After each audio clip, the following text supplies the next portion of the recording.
নিতেশ তিওয়ারি পরিচালিত বলিউডের অন্যতম প্রতীক্ষিত সিনেমা রামায়ণ।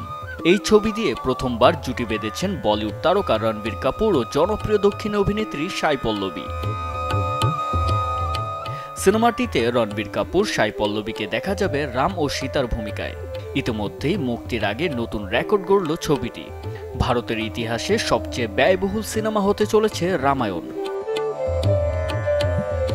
জানা গেছে ৮৩৫ কোটি রুপিতে নির্মাণ করা হচ্ছে সিনেমাটি। এই খরচ শুধুমাত্র রামায়ণ পার্ট 1 বানানোর জন্য। এর আগে বলিউডের সবচেয়ে ব্যয়বহুল ছবি ছিল রামায়ণের গল্পে নির্মিত প্রভাস কৃতি শ্যানন অভিনীত আদিপুরুষ, যেটির বাজেট ছিল ৭০০ কোটি রুপি।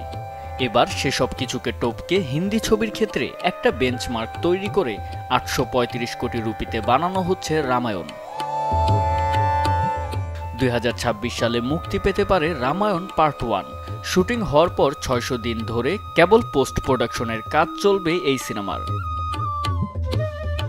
রামায়ণ ছবিতে হনুমান চরিত্রে অভিনয় করেছেন সানি দেওল, আর রাবণের চরিত্রে দেখা দিবেন দক্ষিণী তারকা যশ। রাবণের ভাই বিভীষণের চরিত্রে অভিনয় করেছেন বিজয় সেতুপতি। অভিনেত্রী লারা দত্তকে দেখা যাবে কৈকেয়ীর ভূমিকায়। সিনেমাটি ৩ পর্বে নির্মাণ করা হবে। জুবাইর হোসেন সজল, চ্যানেল 24।